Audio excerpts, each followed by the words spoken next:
गुरुर्ब्रह्मा गुरुर्विष्णू गुरुर्देव महेश्वरा गुरु साक्षात परब्रह्म तस्मै श्री गुरुवे नमः. तर मित्रांनो, 2025 हे आपल्यासाठी कसं जाणार हे तुम्ही रोज बघत असाल, किंवा 2025 मध्ये आपल्या जीवनात या वर्षात कोणकोणत्या घटना घडणार आहेत याची प्रत्येकाला एक उत्सुकता असते. म्हणून आपण वेगवेगळ्या माध्यमातून रोज राशीफळ बघत असतो. माध्यमं खूप आहेत. यूट्यूब आहे, वर्तमानपत्र आहे, पंचांग आहे, अनेक मार्ग आहेत. वेगवेगळ्या ठिकाणी आपण आपलं राशीफळ बघत असतो. आपण आपली राशी कोणत्या प्रकारचं आपल्याला फळ देणार आहे हे रोज बघत असताना असंख्य लोकांना त्या गोष्टी तंतोतंत जुळत नाहीत. मग नक्की काय?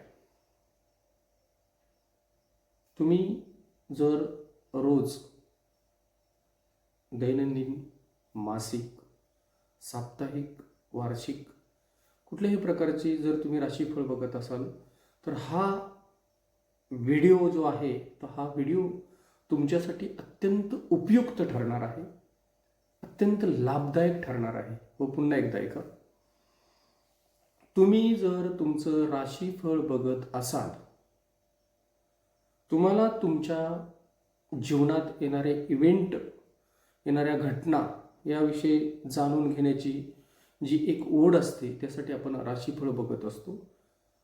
तेव्हा हा व्हिडिओ तुमच्यासाठी अतिशय उपयुक्त ठरणार आहे.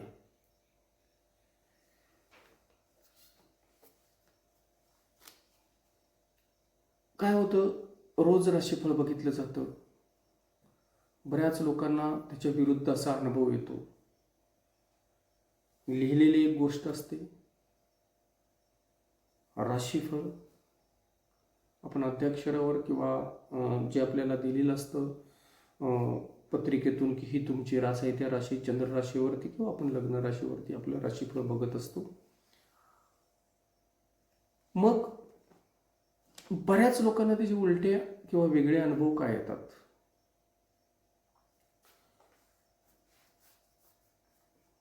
मी जे तुमच्यासाठी राशीफळ सांगणार आहे किंवा राशीफळ कसं बघायचं, राशी कशी बघायची, राशी भविष्य कसं बघायचं, ही जी पद्धत आहे ही पद्धत वेगळी आहे. मी ज्या पद्धतीनं तुम्हाला प्रिडिक्शन करणार आहे ते प्रिडिक्शन अगदी तंतोतंत सत्य असेल, 100% सटीक असेल, एकदम ॲक्युरेट असेल आणि तशा घटना तुम्हाला तुमच्या या वर्षात बघायला मिळतील. आपण जर राशीच्या आधारावर 2025 हे आपल्यासाठी कसं जाणार आहे हे बघत असू तर महत्त्वाची गोष्ट लक्षात ठेवा की 2025 मध्ये काही महत्त्वाचे 3 बदल घडणार आहेत. पुन्हा एकदा ऐका, 2025 मध्ये काही महत्त्वाचे 3 बदल घडणार आहेत. तर ते बदल कोणकोणते आहेत?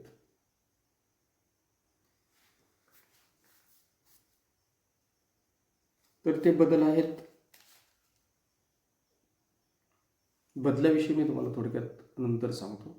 अतिशय महत्त्वाची दुसरी गोष्ट की 2025 मध्ये कोणत्या 6 राशींना किंवा कोणत्या 4 राशींना चढता क्रम आहे, दिशा बदलण्याचा, मार्ग बदलण्याचा क्रम आहे,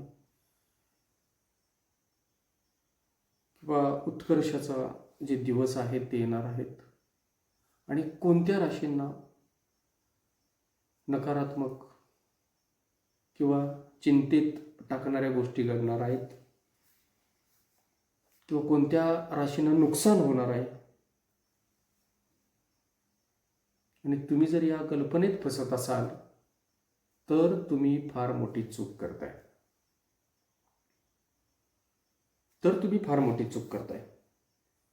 कारण मित्रहो, अतिशय महत्त्वाची गोष्ट तुमच्यासमोर मी सांगतो की मित्र आणि शत्रू यांची रास एक असते. मित्र आणि शत्रू यांची रास एक असते. थोडक्यात उदाहरण सांगतो तुम्हाला. राम आणि रावण यांचं युद्ध सुरू होतं. त्यांची रास एक होती. राम आणि रावण यांचं युद्ध सुरू होतं. दोघांचीही रास एकच, पण दोघांच्या जीवनात होणारे जे बदल होते किंवा घटना होत्या त्या वेगवेगळ्या प्रकारच्या होत्या. दोघांची रास एक होती, पण जीवनात जे काही घटनाक्रम होता, ज्या घटना घडत होत्या त्या वेगवेगळ्या होत्या. त्याचं कारण त्या दोघांची कुंडली वेगळी होती. म्हणजे आपण जोपर्यंत कुंडलीच्या आधारावर आपली राशी बघत नाही तोपर्यंत केव्हाही ते सटीक भविष्य सांगता येत नाही. आपली राशी जोपर्यंत आपण आपल्या कुंडलीच्या आधारावर बघत नाही तोपर्यंत भविष्य नीट कथन करता येत नाही. म्हणजे कसं आहे, कुंडलीमधील सापेक्ष ग्रह गोचर बघितल्याशिवाय, कुंडलीमधील सापेक्ष ग्रह गोचर बघितल्याशिवाय आपणाला ह्या वर्षात किंवा त्या वर्षातलं ज्या काही घटना घडणार आहेत त्या घटनांच्या बद्दल भविष्य कथन करणं अवघड जातं. म्हणून आपली राशी बघत असताना आपली जन्मकुंडली अतिशय महत्त्वाचं काम करत असते. म्हणजे आपल्या जीवनात आपलं भविष्य बघत असताना, आपली रास बघत असताना आपली जन्मकुंडली अतिशय महत्त्वाची आहे आणि या जन्मकुंडलीचे योगदान अतिशय महत्त्वाचं आहे हे लक्षात ठेवणं गरजेचं आहे. जन्मकुंडलीमध्ये आपलं भविष्य आपण कसं बघायचं, म्हणजे 2025 साल हे कोणकोणत्या राशीला कशा कशा पद्धतीनं जाणार आहे, कोणकोणत्या राशीत कोणकोणते ग्रह बसलेले आहेत, त्या ग्रहांचा काय परिणाम आपल्यावरती होणार आहे, ग्रह नक्की काय करतात, ग्रहांचं कारकत्व काय, राशीचं कारकत्व काय, नक्षत्रांचं कारकत्व काय, ग्रह गोचर झाल्यानंतर होणारे बदल काय, या सगळ्या गोष्टीचं सविस्तर आज आपण वृत्तांत मांडणार आहे. मित्रहो, भविष्याची एक जरी झलक आपल्याला जीवनात आपल्या दिसली तरी आपण आपल्या जीवनाला नवीन मार्ग देऊ शकतो. भविष्य बघणं म्हणजे गंमत नाही, भविष्य बघणं म्हणजे एंटरटेनमेंट नाही, भविष्य बघणं म्हणजे असा हसण्यावारी नेण्याचा विषय नाही, तर भविष्य बघणं म्हणजे तयारी करणं. हो, तयारी करणं. भविष्य आपण बघत असतो तर आपल्या जीवनात येणाऱ्या ज्या घटना आहेत त्या घटनांची माहिती आपल्याला मिळावी. आपल्या जीवनात काय बदल होणार आहे, काय नुकसान होणार आहे, कोणत्या प्रकारचा आनंद येणार आहे, हे सगळं बघण्यासाठी सतत माणूस भविष्य बघत असतो. भविष्याची चिंता नावाचा जो एक विषय आहे किंवा जो शब्द आहे, प्रत्येकाला भविष्याची चिंता असते. पुढच्या सेकंदाची, पुढच्या सेकंदात, 10 सेकंदात, 15 सेकंदात, 2 मिनिटात, 4 मिनिटात, दिवसात, पुढच्या दिवसात काय होणार आहे याची चिंता सातत्यानं आपल्याला असते किंवा तशा पद्धतीचा फोकस असतो, तशा पद्धतीचं आपलं ड्रीम असतं. तर भविष्य बघणं म्हणजे पुढची तयारी. आपल्या जीवनात येणारे चढ उतार, संघर्ष, काही धोके असतात, अडथळे असतात किंवा काही चांगल्या गोष्टी घडणार असतात, याचे सगळे आपल्याला उलगडा होतो आणि तो उलगडा झाल्यानंतर आपण त्या गोष्टीला सामोरे जायला तयार होतो. म्हणजे भविष्य बघणं म्हणजे आपल्या पुढची तयारी आहे. तर भविष्य आपल्या पुढच्या तयारीसाठी बघायचं असतं. तशा पद्धतीनं आपण आपला माइंड सेट करतो किंवा माइंड सेट होत असतो किंवा आपण तशी पूर्वतयारी करतो. अचानक आलेलं संकट आपल्याला पेलवत नाही, पण संकट समोर येणार आहे हे माहिती पडलं की आपण आपल्या मनाची तशा पद्धतीनं मानसिकता तयार करतो. आणि ज्योतिष हे जीवनाला दिशा बदलणारं, तत्व आहे किंवा शास्त्र आहे.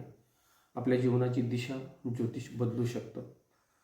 तर 2025 साल हे आपल्या राशीला किंवा आपल्यासाठी कसं जाणार हे बघूयात.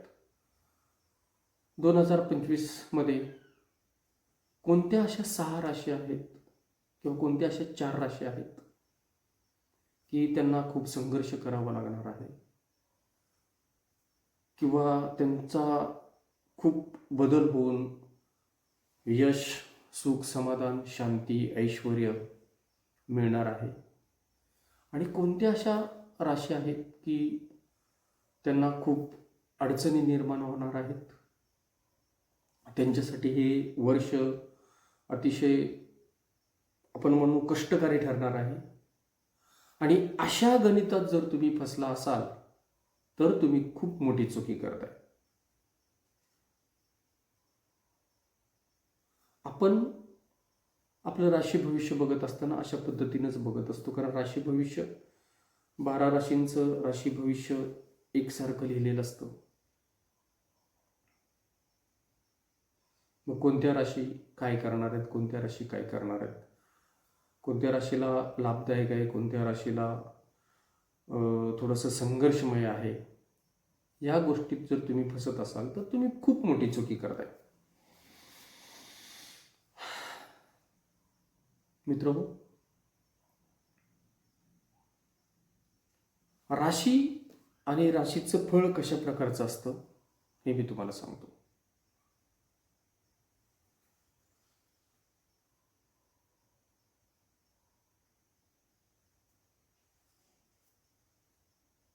एकतर 2025 मध्ये अतिशय महत्त्वाच्या 3 गोष्टी घडणार आहेत. मी मगाशी तुम्हाला बोललो होतो. त्या 3 गोष्टी कुठल्या आहेत, कोणत्या आहेत, कशा प्रकारच्या आहेत, त्याचा परिणाम काय होणार आहे, याविषयी आपण बोलूया. हा विषय समजून घेतल्यानंतर पुढे पुढे जाल तर तुमच्या लक्षात येईल की आपल्या कुंडलीमध्ये आपली रास काय म्हणते किंवा 2025 मध्ये घडणाऱ्या घटना कशा प्रकारच्या घडणार आहेत हे अगदी तंतोतंत तुम्हाला कळेल. 3 ज्या घटना आहेत 2025 सालामध्ये घडणाऱ्या, तिथली पहिली गोष्ट आहे की गुरुचं गोचर बदलतंय. दुसरी शनीचं गोचर बदलतंय. तिसरं राहू आणि केतू त्यांचं गोचर बदलतंय, ते राशी बदलतायत.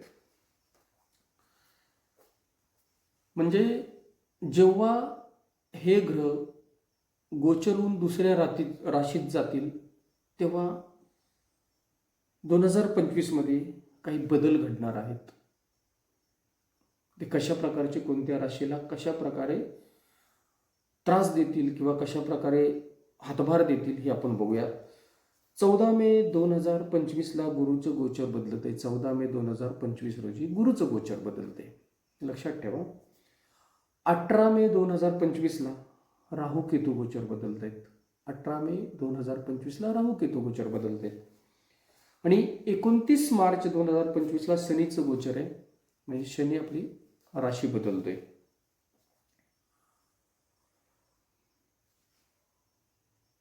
गुरुनं आपली राशी बदलली, शनीनं आपली राशी बदलली, राहू केतून आपली राशी बदलली. जेव्हा हे 4 ग्रह म्हणजे 3 ग्रह आपण म्हणूयात, राहू केतू आपण एकत्रित हे करतोय. गुरु गोचर रास बदलतोय, शनीचं गोचर आहे. म्हणजे 14 मे 2025 ला गुरुचं गोचर आहे, तर 18 मे 2025 ला राहू केतूचं गोचर आहे आणि 29 मार्च 2025 ला शनीचं गोचर आहे. जेव्हा हे 3 ग्रह गोचर बदलणार आहेत तेव्हा आपल्या जीवनात वेगवेगळ्या प्रकारच्या घटना घडणार आहेत.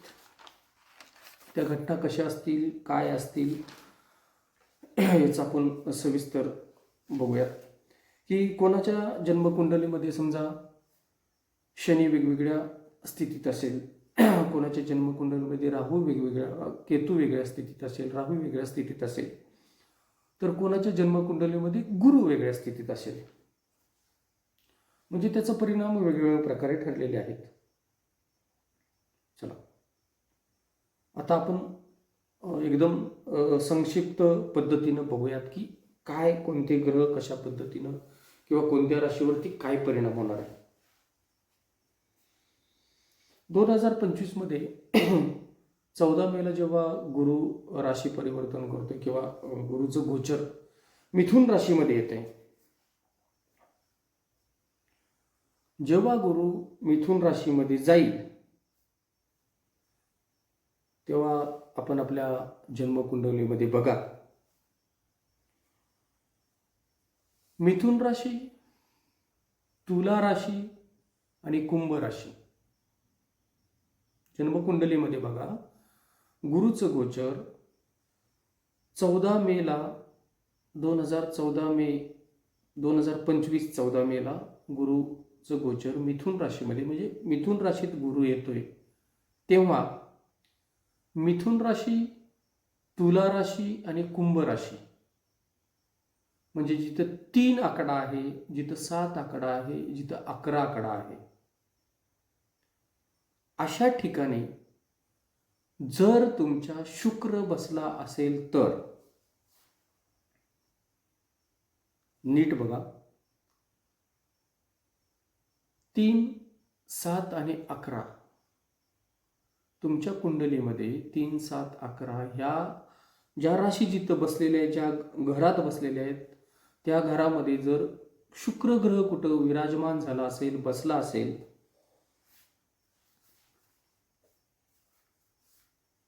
तर तुमची सध्याची परिस्थिती कशी पण असू द्यात, तुमच्या जीवनात परिवर्तन आहे. तुम्हाला सुख मिळेल, तुम्हाला शांती मिळेल, तुम्हाला समाधान मिळेल, तुमची पदोन्नती होईल. दुसरी महत्त्वाची गोष्ट, तुम्ही एखादं नवीन वाहन खरेदी कराल, तुम्ही एखादं नवीन घर खरेदी कराल, तुम्हाला खूप आनंद मिळेल, उत्साह निर्माण होईल.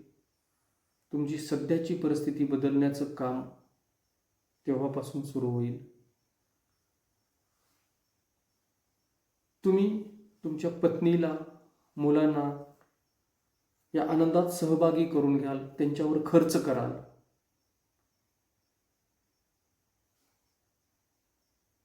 तुमच्या कुंडलीमध्ये 3, 7 आणि 11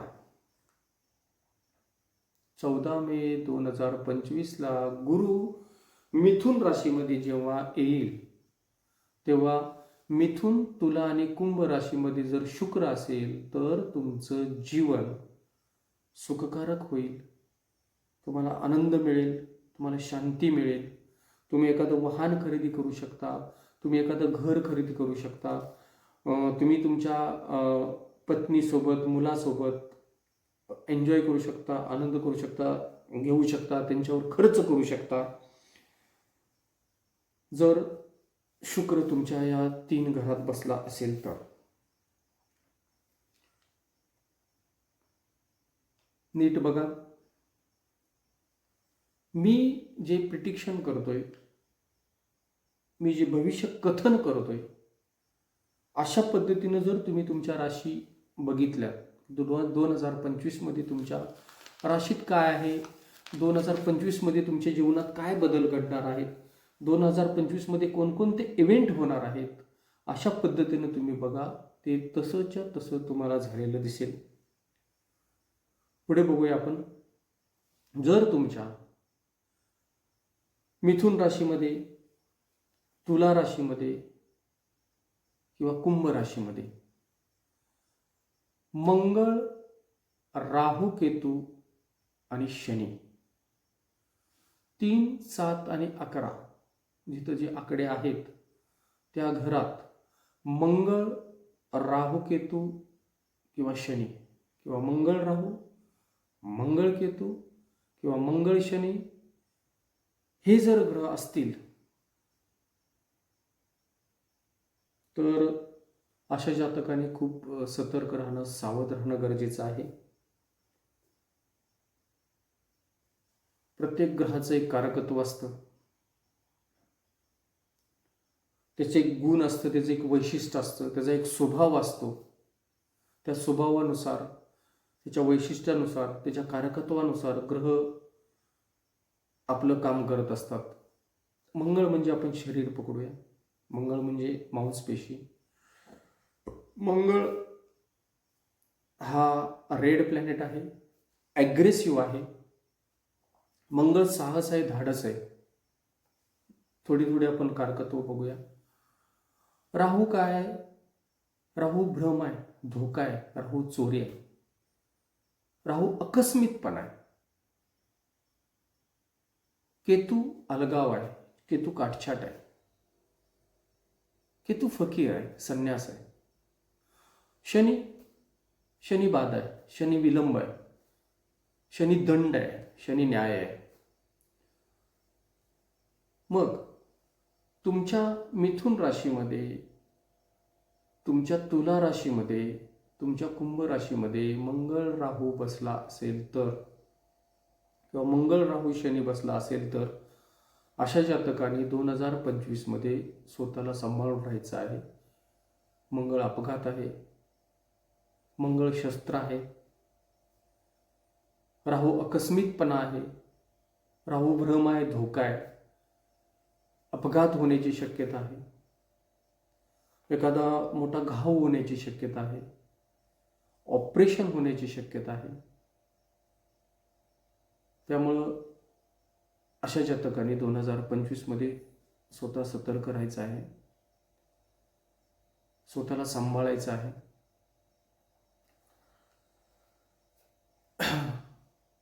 मंगळ राहू जर असेल, राहू काय आहे? आकस्मित आहे, राहू भ्रम आहे, राहू धोका आहे, राहू मायावी आहे.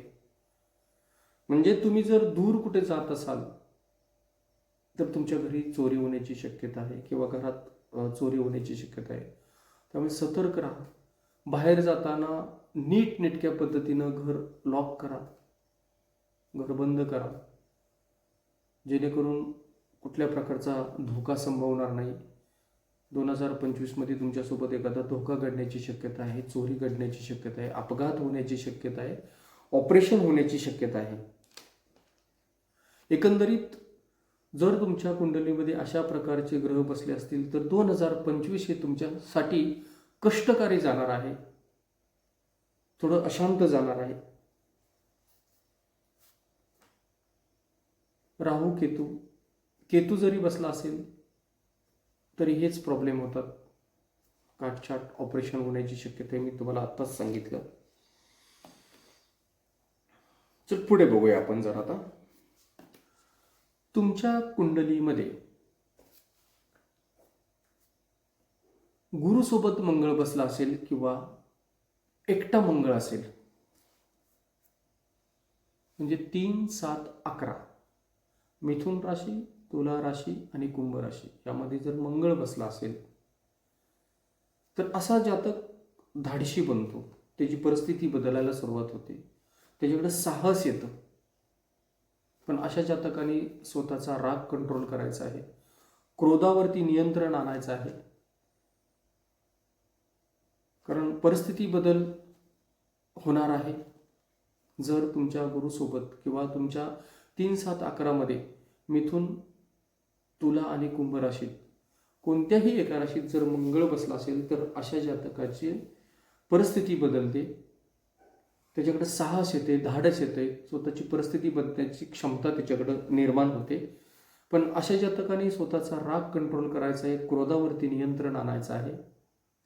जर स्त्री पत्रिकेमध्ये या 3 राशीपैकी एका ठिकाणी जर मंगळ बसला असेल तर अशा स्त्रीचा पतीच्या व्यवसायात, नोकरीत बदल होतोय, परिस्थिती चांगली निर्माण होते.